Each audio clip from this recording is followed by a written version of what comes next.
राजधानी लखनऊ में रविवार को हिंदी मीडिया सेंटर सभागार में गोंड समाज की सभी उपजातियों की एक बैठक हुई। बैठक का आयोजन एस.के. कश्यप ने किया, जिसमें आरक्षण मुद्दे से लेकर सामाजिक, सांस्कृतिक, धार्मिक परंपराओं पर विचार विमर्श करते हुए अन्य सभी राज्यों की तरह उत्तर प्रदेश के जिलों में अनुसूचित जनजाति का दर्जा प्राप्त करने की अपील की गई। देखिए इस बैठक में आए हुए पदाधिकारियों की खास बातचीत। नमस्कार साथियों, आई कनेक्ट न्यूज़ टीम आज राजधानी लखनऊ के हिंदी मीडिया सेंटर में है और हम यहां पर जानना चाहेंगे तमाम सामाजिक संगठन हैं और अपने हक अधिकार की लड़ाई काफ़ी वर्षों से लड़ रहे हैं। आज़ादी के बाद से अब तक गोंड जो जातियां हैं वो विभिन्न नामों से जानी जाती हैं। विभिन्न प्रदेशों में अलग अलग, कोई अनुसूचित जात तो कोई अनुसूचित जनजात में है। और यहाँ उत्तर प्रदेश की बात करें तो यहाँ भी कई ऐसे ज़िले हैं जहाँ पर उनको अनुसूचित जात का, अनुसूचित जनजात का सर्टिफिकेट मिलता है, तो कई ऐसे ज़िले हैं जहाँ पर अन्य पिछड़ा वर्ग में ये लाभ ले रहे हैं। लेकिन ये सामाजिक, सांस्कृतिक रूप से अपनी बात को रिपोर्टों के आधार पर सही बात को यहाँ से नहीं पहुँचा पा रहे हैं केंद्र को, या क्या किन कारणों से अभी तक इनको सामाजिक रूप से ये जागरूक नहीं है, किस तरीके से रीतिगत परंपरागत पेशे में हैं, ये पूरी जानकारी हम संस्था के लोगों से लेते हैं कि आखिर इनको उनका हक क्यों नहीं मिल पा रहा है, जातिगत आरक्षण क्यों नहीं मिल पा रहा है। तो सबसे पहले हम जानना चाहेंगे कि जो गोंड जातियों के बारे में आप लोग बात कर रहे हैं, कब से इसकी लड़ाई जारी है और किस किस तरीके से इनको आरक्षण नहीं मिल पा रहा है या अनुसूचित जात जनजात में नहीं आ पा रहे हैं, क्या कारण रहा है? देश की आज़ादी को लगभग 75 साल हो गए हैं। गोंड जनजाति का यहाँ पर जो प्रकरण है, ख़ास तौर से हमारे उत्तर प्रदेश में 3 में बटा हुआ है गोंड समाज। जो 17 ज़िले हैं उनमें अनुसूचित जनजात में रखा गया है, बाकी 54 ज़िलों में अनुसूचित जात का में रखा गया है। जिन लोगों के पास साक्ष्य नहीं है या कोई नहीं, तो उनको बैकवर्ड में रखा गया है। जिला प्रशासन आखिर किस तरीके से इनको इस तरीके से भेद कर दे रहा है, क्या वजह है? उसके कई कारण हैं। एक तो लोगों को जागरूकता नहीं है, दूसरा शैक्षिक अभाव के कारण वो जानकारी नहीं है कि उनकी मूल जाति या मूल समुदाय क्या है। तो वो लोग यहाँ पर जो अपने को कहार बता देते हैं, जिसके कारण जो है गोंड जनजात के जो आरक्षण का या जो भी बेनिफिट नहीं प्राप्त हो रहा है। सरकार सर्वे कराती रही है, उसके जातिगत आधार पर भी सर्वे हुए हैं, उसके आधार पर रिपोर्ट बनती है यहाँ से, और फिर केंद्र सरकार सामाजिक न्याय अधिकारिता मंत्रालय और आरजीआई पास करके भारत के राष्ट्रपति के पास जाता है, तभी कोई कानून बनता है, तभी कोई लाभ मिलता है, अनुसूचित जात का हो, जनजाति का हो, कुछ भी हो। तो क्या ऐसा कभी ये प्रकरण रहा है उसके तहत लाभ मिलता रहा हो और अब नहीं मिल पा रहा? नहीं, ऐसा नहीं है। पहले से तो कोई नहीं है कि अब जागरूकता होने के बाद लोगों को पता चला है कि मतलब हमारी मूल्य जो क्या है, हम क्या हैं। हम लोग ट्राइबल में आते हैं और ट्राइबल का जो बेनिफिट मिलना चाहिए उसके लिए लड़ाई लड़ी जा रही है। ख़ास तौर से जो हमारे ट्राइबल में जो 12 जातियों को रखा गया था, जिसमें गुड़िया और ये आपके रैकवार हैं और सुरैया है और वगैरह को, लेकिन उनमें से जो 5 को ही रिकग्नाइज किया गया, माना गया, बाकी के साक्ष्यों के अभाव में या जिसके कारण में, परंतु हाँ यहाँ पर लोगों के धार्मिक और सामाजिक रीति रिवाज जो हैं और शादी ब्याह जो होता है सब आपस में होते हैं, तो वो सब लोग गोंड के ही पर्याय हैं। अब आपसे हम जानना चाहेंगे कि ये जो जातियां हैं इनका धार्मिक और सांस्कृतिक रीति रिवाज क्या है और कैसे ये एक दूसरे से भिन्न माने जा रहे हैं? आपके चैनल को बहुत बहुत धन्यवाद कि आपने हम लोगों के बीच में आके समाज की बात को ऊपर तक पहुंचाने का कार्य करेंगे। जो क्वेश्चन आपने किया है बहुत ही सुंदर क्वेश्चन है कि अशिक्षा के कारण ये समाज अपने को परिभाषित करने में असक्षम रहा है और कहार समाज जाति जो है ये पेशेवर जाति है। पेशे के नाम से जो भी डोली पीनस का काम करने लगा, घरों में पानी भरने काम करने लगा, उनको कहार कहा जाने लगा। ये कब से कहा जाता है? ये तो हमारे जो अंग्रेज़ों से पहले मुसलमानों के टाइम गोंडों से और मुस्लिमों से गोंडों का युद्ध हुआ। चूँकि ये लड़ाकू जाति रही है और हमेशा से स्वाभिमानी रही है, तो ये जाति गोंडों से युद्ध हुआ, जब हार गए तो इनसे डोली ढोवाने का काम कराया गया। तब से इनको कहार कहा जाने लगा। और कहार में 17 जातियां हैं। जो भी काम करने लगा डोली पीनस का, उसको कहार कहने लगे। कौन कौन सी लगभग? हमें बड़े खेद के साथ कहने पड़ रहा है कि 75 साल आज़ादी के हो गए, परंतु आज तक जो कहार के अंतर्गत 17 जातियां आती हैं, ये कोई भी इनकी लिखा पढ़ी में कोई भी जाति लिस्टेड नहीं है। जैसे गुड़िया है, धुरिया है, बाथम है, रैक्वार है, सुरैया है, धीमर है, तो ये तमाम जातियां हैं। ये आज तक उत्तर प्रदेश या भारत सरकार द्वारा लिस्टेड नहीं की गई, सिर्फ कहार के नाम से इनको परिभाषित किया गया है।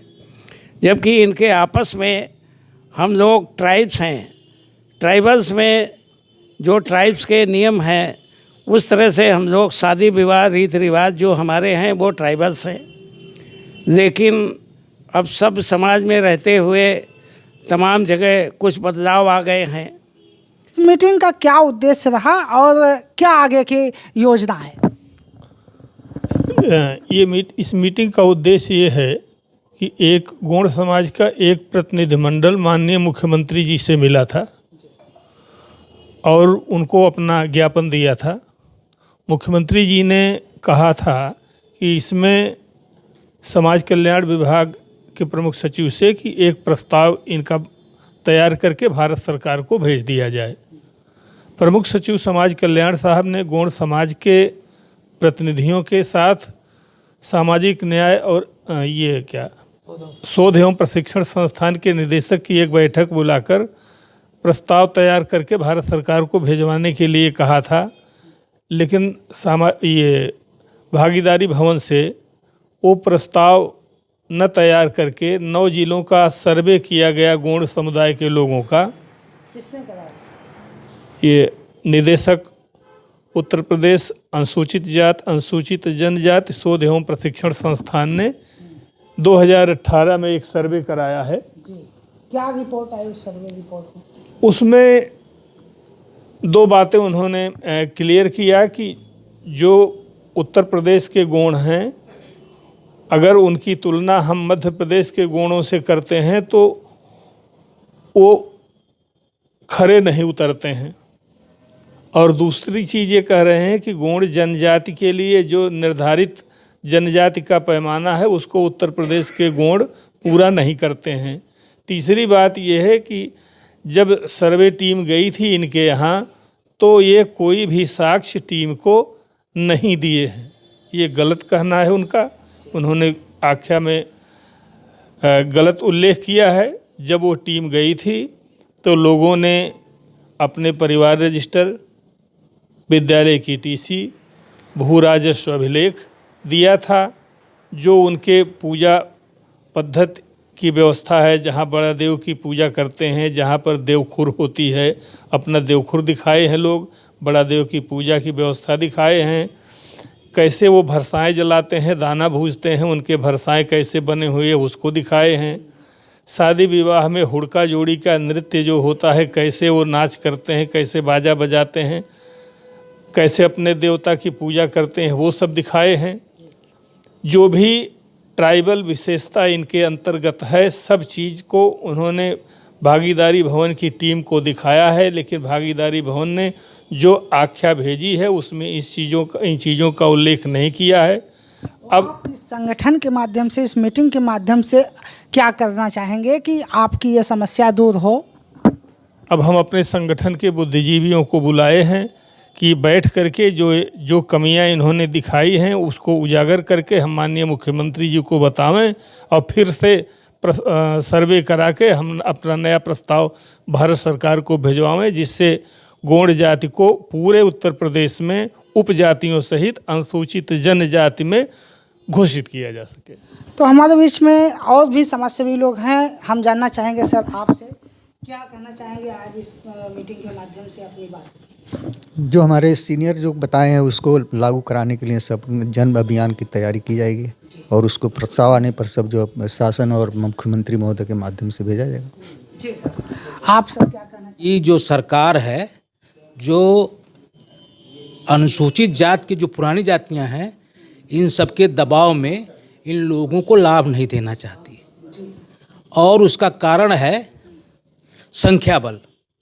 इन सरकार को लगता है कि जो पहले से अनुसूचित जातियां हैं और उसमें सब बड़े बड़े अधिकारी हैं और बड़े बड़े स्थानों पर बैठे हैं, वो लोग भी टांग अड़ाते रहते। जब भी इनकी समस्या आती है, जैसा मैंने अनुभव किया है, वो यही समस्या है कि जो सरकार में बैठे अनुसूचित जाति के अन्य लोग हैं और बड़े पदों पर बैठे हैं, वह गोंड जाति के अधिकार को देना नहीं चाहते हैं और सरकार इसलिए इन सब की बातें नहीं मानती है क्योंकि उनको संख्या बल, जबकि वह उनको कोई लाभ नहीं पहुंचा सकते हैं।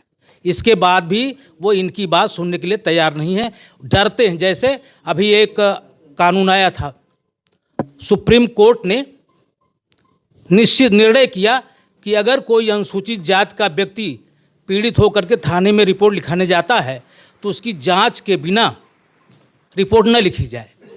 लेकिन और उस पर कुछ बवाल हुआ, अनुसूचित जाति के लोगों ने अन्य प्रदेशों में किया बवाल।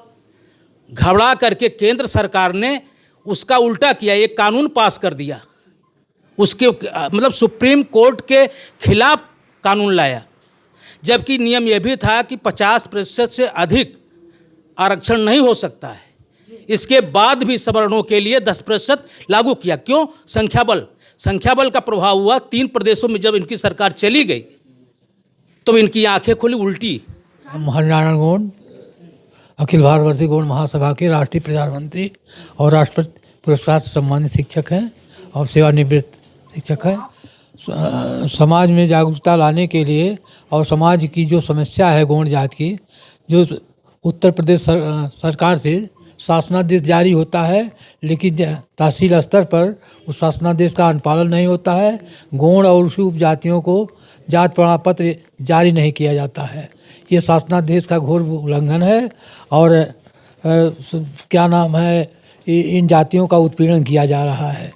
समाज में ही विघटन पैदा हुआ है। हमारा समाज विभिन्न उपजातियों में बटा हुआ है, विभिन्न संगठनों में बटा हुआ है, जिसके कारण से एक समस्या उत्पन्न हो गई है। हम अपने को क्या नाम है बतावें कि हम गौंड जाति हैं, हमारी उपजात धुरिया है और उसके लिए अपने मकान पर गौंड धुरिया का नेम प्लेट लगावें, जिससे समाज के लोग जानें कि हम गौंड धुरिया जाति के लोग हैं। और सामाजिक जो संगठन है या समाज में जो रीति रिवाज है, शादी ब्याह पूजा पाठ की पद्धति को अपनावें, अपना नित्य हो, अपने बड़ा देव की पूजा करें।